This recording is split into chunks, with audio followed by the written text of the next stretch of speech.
It is 1783, and the smoke is clearing in the wake of the Revolutionary War. Over the course of 8 grinding years, General George Washington has led a force of shopkeepers, farmers, and Native American allies to victory over the greatest military power in the world. A new nation has been born, independent and free. The founders must form a national government. In 1787, through months of passionate debate, they create a written constitution. For the country's highest office, they imagine something new in the history of the world. A leader not born to power like a king or queen. A leader who has not seized power through conquest. A leader not separate from the people, but elected by the people, from among the people. We, the people. This is a new idea, an American idea, the idea of a president.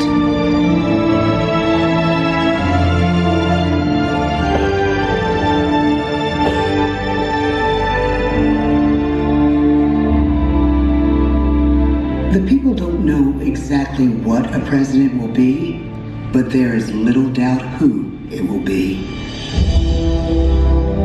George Washington's stature and bearing have marked him as a leader. His integrity has made him a great one. Washington knows that many generals who have led successful revolutions make themselves dictators or kings. Instead, he steps down from power and retires to his home, Mount Vernon. The world takes note, and George Washington becomes the symbol of American ideals. In the first presidential election, it's Washington by a landslide. The only doubt seems to be his own. He writes, "Integrity and firmness is all I can promise. Integrity and firmness is exactly what we need." Everything he does as president will set a model for his successors. His final act may be the most important of all. After 2 terms, with no term limit in the Constitution and amid overwhelming support to stay in office, he steps down once again and hands power back to the people. He wants us to speak, to elect a new president. During the early years of the Republic, we choose leaders as different as Thomas Jefferson, John Adams, and Andrew Jackson. Elections are often bitter. Each president stands at that fiery intersection where personal character meets the challenges of the times. Some call the presidency a glorious burden. Jefferson calls it a splendid misery. We, the people, must choose well. We elect 15 presidents before the course of history brings us to the edge of a crisis like no other. A nation born of freedom still permits slavery. As the country pushes west, will new states be slave or free? The question produces bitter conflict. The issue rocks the election of 1860 and brings Abraham Lincoln onto the national stage. The tall, lanky, some say uncouth candidate from Illinois is a master of words at a time when speeches are printed in full for people to read. A house divided against itself cannot stand, he has said. With Lincoln's election, the House does indeed divide. Civil War. 11 states secede from the Union. The war becomes a defining passage in the American story. The president's own inner strength and depth of character changed the course of history. Lincoln had come up the hard way on the American frontier, desperately poor, with less than a year of formal schooling. His early years were scarred by tragedy, the death of his mother, his sister, his first love. He struggles with depression, but never loses his determination to rise above it.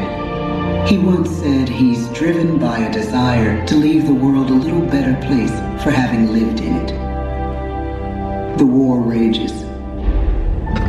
Lincoln fights to preserve the Union and end slavery. Neither is a sure thing. At Gettysburg, Pennsylvania, 6 months after one of the bloodiest battles of the war, the president dedicates a cemetery to the thousands of soldiers who died there, in words we can never forget.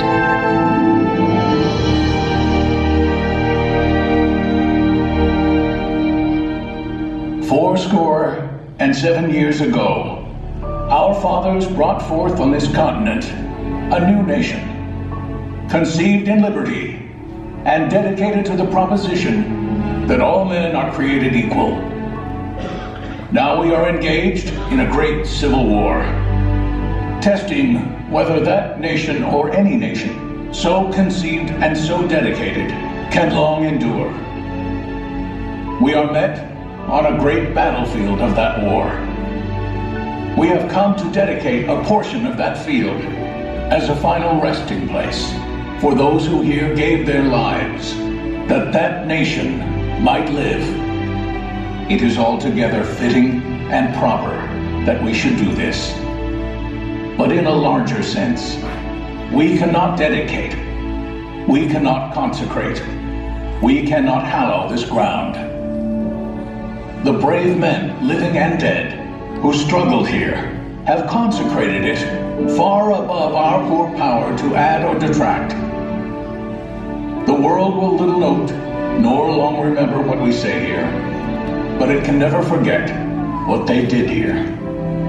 It is for us, the living, rather, to be dedicated here to the unfinished work which they who fought here have thus far so nobly advanced.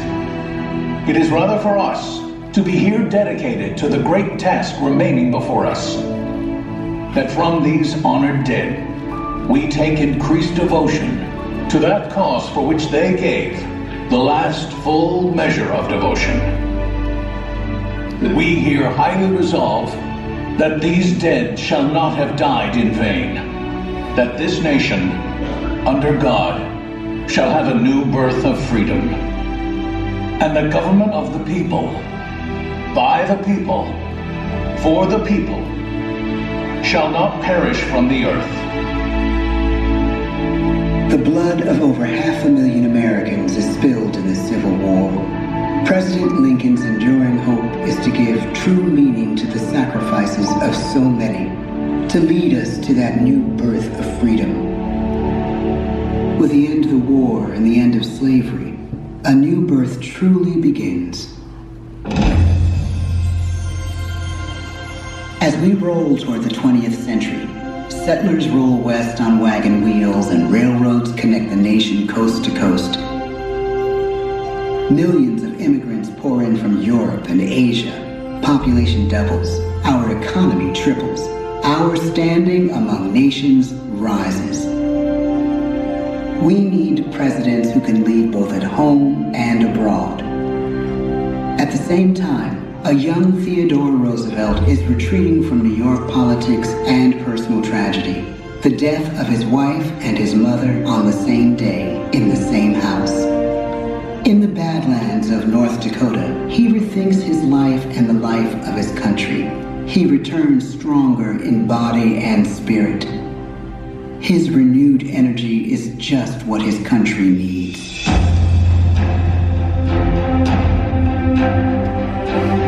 American industry is booming, but social tensions are rising. A progressive movement is bubbling up, pushing for change, and change is needed in the working and living conditions in cities. The gap widens between rich and poor. The demand for change grows stronger. Teddy Roosevelt is a knight on a crusade. He speaks with force and vitality in clear terms that make colorful headlines at a time when mass-market newspapers have become the new media. To define his foreign policy, he borrows a phrase from an African proverb: speak softly and carry a big stick. But his greatest accomplishments are made at home. He breaks up giant monopolies, protects workers' rights, and calls for a square deal for all Americans, rich and poor, capitalist and wage earner. And a square deal for every man and every woman in the United States. He calls on America to be as great as the natural grandeur of its lands.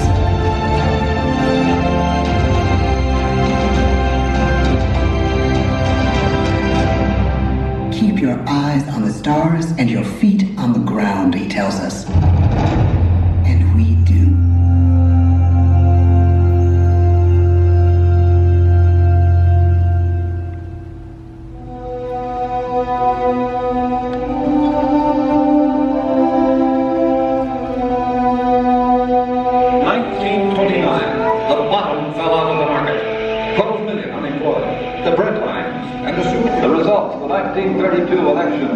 When we elect our 32nd president, it is the worst of times. The course of history and the course of one president's life again shape a turning point in our national destiny. Franklin D. Roosevelt, paralyzed by polio, knows how to restore the faith of a people paralyzed by the Great Depression. I believe in practical explanation and in practical policy. He has found the inner strength his countrymen now need. He speaks to us like a friend, a neighbor. His optimism is contagious. His voice perfect for the latest breakthrough medium, radio. He calls us to believe we have nothing to fear but fear itself. And we do believe. Tonight's attacks on England are perhaps the most widespread of the war in the course of the day. But an even greater challenge dominates his final years in office. The Second World War.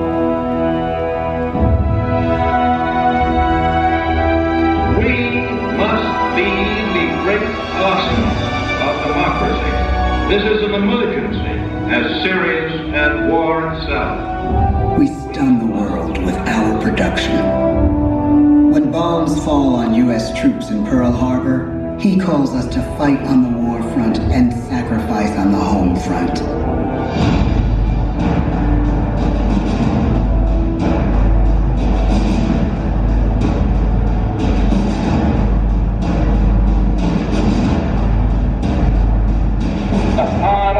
Sacrifice, the more glorious the triumph.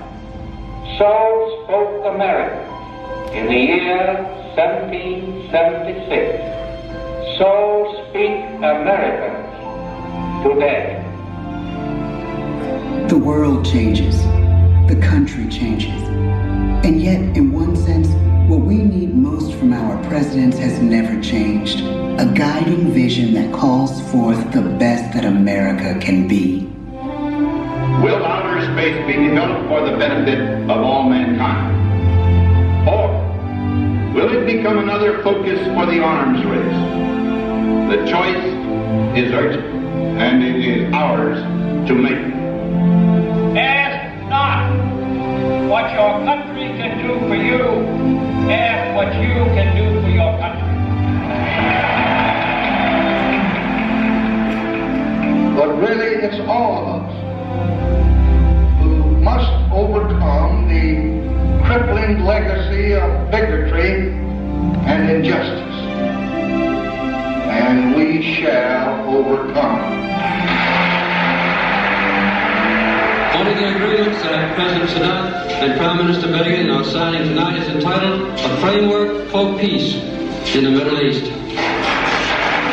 Mr. Gorbachev, tear down this wall. You have lost too much, but you have certainly not lost America. I can hear you. The rest of the world hears you. Loving this country requires the willingness to speak out for what is right, to shake up the status quo. That's America. Our presidency is no longer just an idea. It is an idea with a proud history. Ladies and gentlemen, the presidents of the United States of America.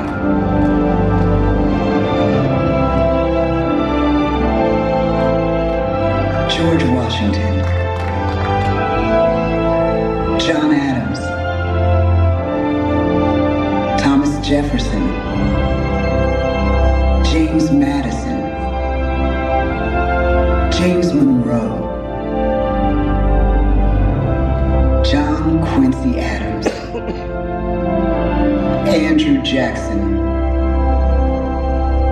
Martin Van Buren, William Henry Harrison, John Tyler, James K. Polk, Zachary Taylor, Millard Fillmore,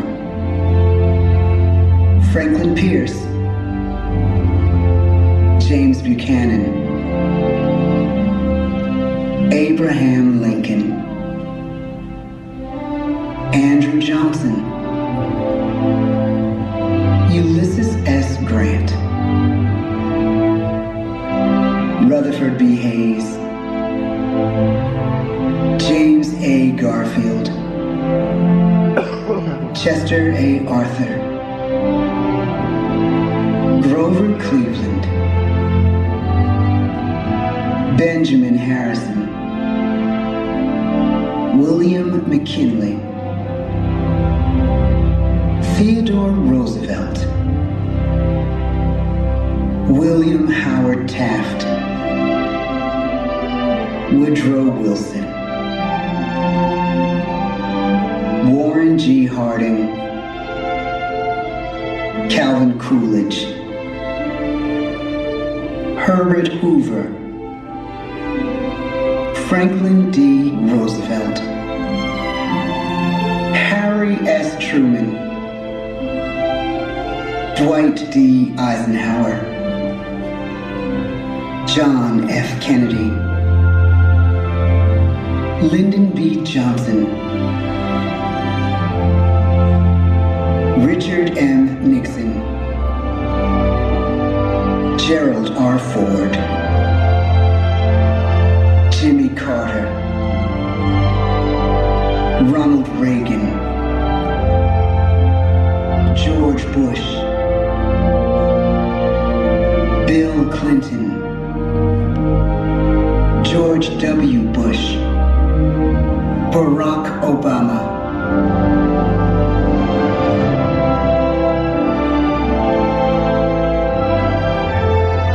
and now we come to the present. Once again, we place our trust in the idea of a president, as we have from the beginning.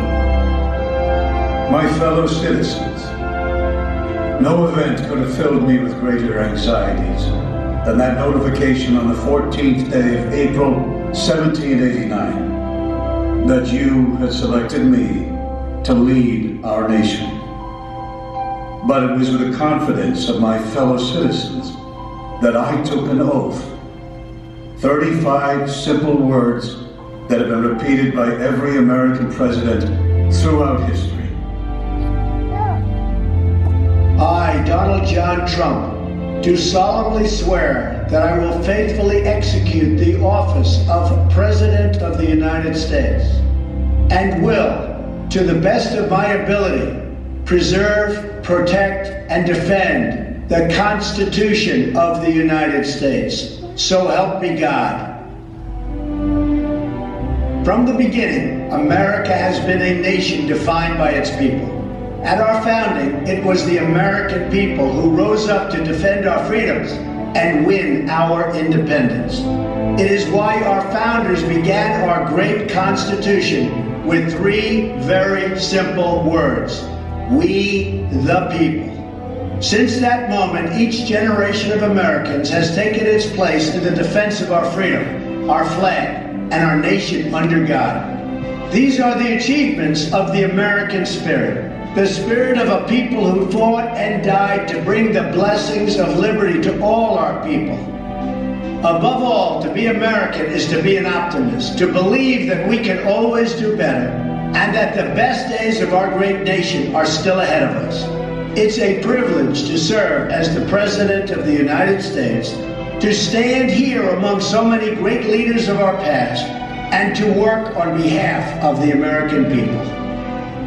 The presidency of the United States is a role unique in the world, an office entrusted to each president by us, we the people. Therein lies the genius of that new idea, now over 200 years old. A new idea our presidents have turned into a great American idea again and again.